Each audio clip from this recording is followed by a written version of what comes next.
Hey YouTube, this is Steve from Average Joe's Fantasy Football, and we've got your Week 5 start and sit video for the wide receiver position. If you guys haven't already, check out our running back and quarterback start and sit videos as well to help you guys with your lineup questions for this week. Of course, you can always hit us up in the comments down below. We'll try to give you some suggestions and reasons why you should start a certain player if you guys are kind of stuck or just need some assurance to get you guys positioned properly. Of course, there is a Thursday night game between the Bears and Commanders, and then there is an early 9:30 a.m. Eastern time game between the Bills and Jaguars. So make sure your lineups, injuries, all that stuff are paying attention to. Of course, if you guys want some more information, follow us on Twitter and we'll be able to help you guys out. Now, 4 teams are on a bye, right? So make sure you guys are paying attention. Broncos, Seahawks, Chargers, Bucks. So there's some pretty good wide receivers that are not playing this week. That's going to affect a lot of you guys. So hopefully these receivers that I'm going to mention as start and sits help you guys with your lineup. These are your obvious starts at the wide receiver position. It's pretty simple. Most of these guys are either just getting heavily targeted or have good matchups, and you drafted really high. There's no reason to sit them. Again, just play your studs. For the most part, it doesn't need to be changed and make this complicated. Now, our first wide receiver I recommend this week is going to be for Terry McLaurin on the Thursday night game, going against the Bears. Bears have been solid the last 2 weeks against wide receivers, keeping Cortland Sutton to 11 points, Rashee Rice to 10 points.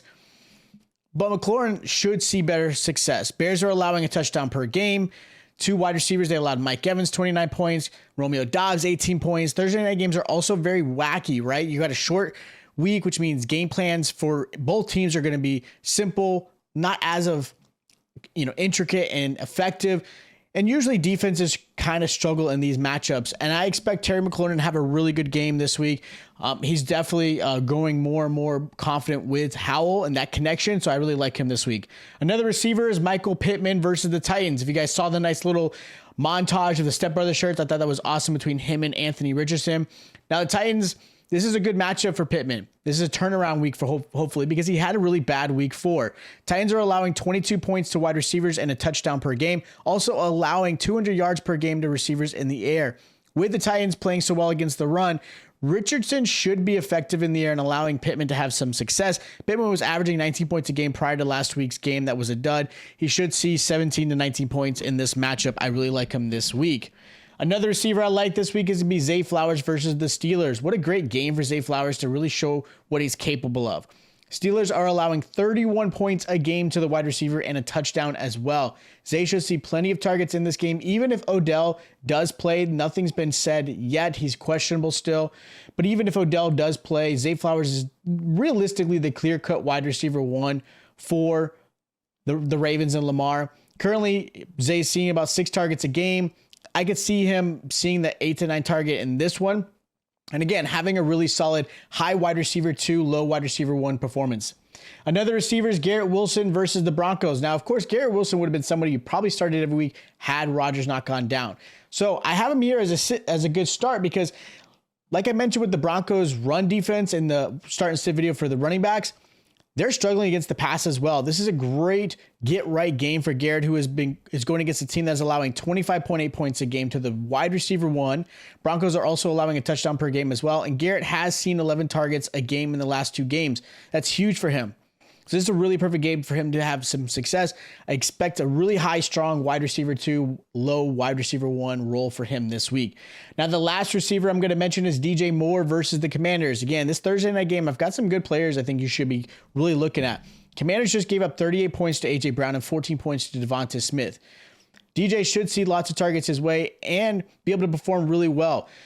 Fields is at a all high with this confidence of last week's game, and another really a game he should feel pretty confident as well. Commanders are allowing 21.7 points to wide receivers. Moore's also seeing 7 targets a game the last 3 games. Again, getting opportunities to succeed. I like this matchup for DJ Moore.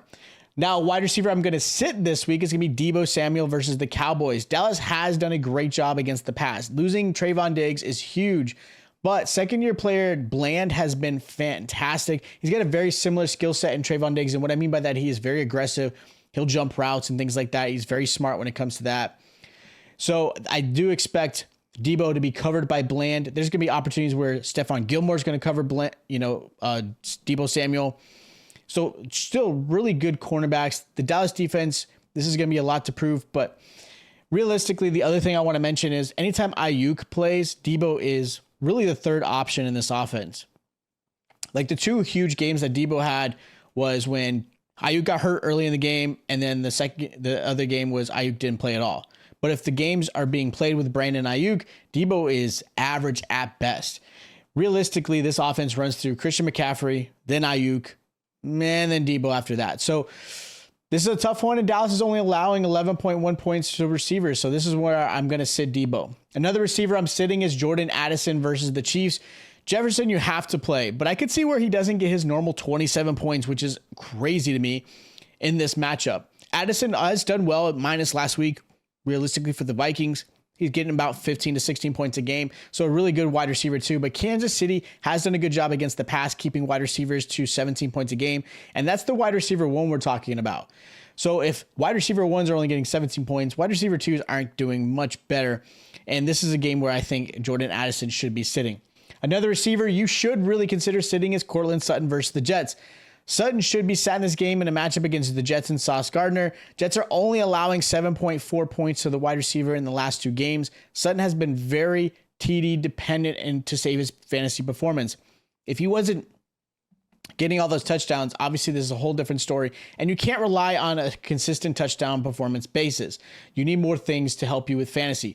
Because realistically, Sutton's only seeing 4 receptions a game and only 54 yards on the ground. I mean, you're talking 9.4, maybe 10 points a game.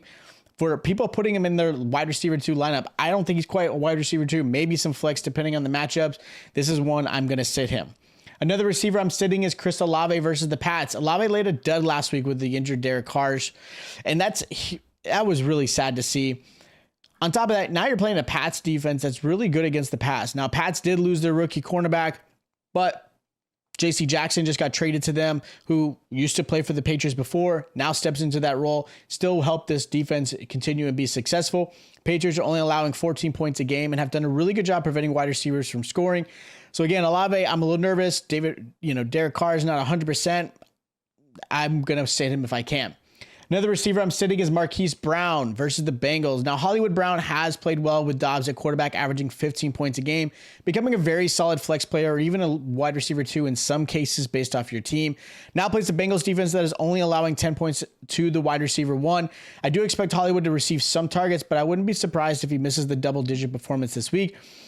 I think it's more of a get-right game for the Bengals. I'm not taking anything away from the Cardinals because the Cardinals have looked really good. They put up a good fight against the Cowboys and beat them. They put up a good fight against the 49ers. They're a really fiery team. But Marquise Brown, I'm sitting you this week. Now, my sleeper this week is going to be Romeo Doubs versus the Raiders. Doubs has seen 25 targets in the last 2 games and has performed really well as the wide receiver 1 for the Packers.